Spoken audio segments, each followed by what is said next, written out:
तुम प्रेम की भीख क्यों मांगते हो? जरा सोचो, जिस प्रेम को भीख में मांगना पड़े वह प्रेम क्या प्रेम होगा? भीख केवल दया होती है, और प्रेम अगर दया बन जाए तो वो जहर है।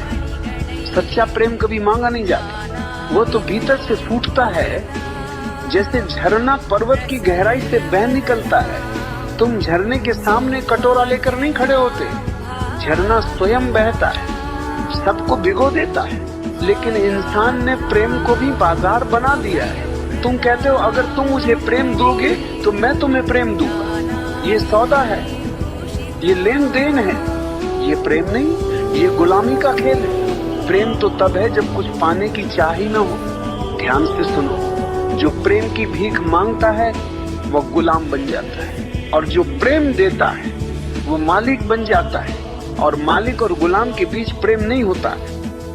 जीवन में जब भी कोई परिस्थिति आती है, चाहे वो खुशी हो या गम, सफलता हो या असफलता, प्रेम हो या विरह, इंसान का पहला भ्रम यही होता है कि ये अवस्था हमेशा रहने वाली है। दुख में फंसा इंसान ये सोच लेता है कि उसकी तकलीफ का कोई अंत नहीं है, और सुख में डूबा हुआ इंसान ये मान बैठता है कि उसका आनंद हमेशा इसी तरह चलता रहेगा। लेकिन सच्चाई यह है कि समय से अधिक शक्तिशाली कुछ भी नहीं। समय हर चीज को बदल देता है, तुम्हारे सबसे गहरे दुख को भी और तुम्हारी सबसे ऊंची सफलता को भी। समय ने कितने राजाओं को भिखारी बना दिया और कितने भिखारियों को राजा।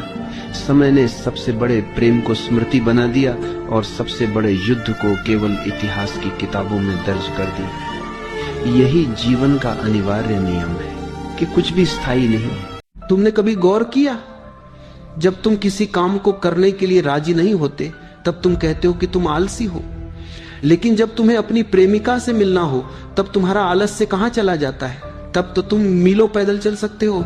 मैं तुमसे कहता हूं, इस पृथ्वी पर कोई भी मनुष्य आलसी नहीं है। या तो वह प्यासा है या वह मुर्दा है। तुम्हारा आलस्य सिर्फ यह बताता है कि तुम जो कर रहे हो उसमें तुम्हारा कोई रस नहीं है, तुम किसी और के द्वारा ढोए जा रहे हो।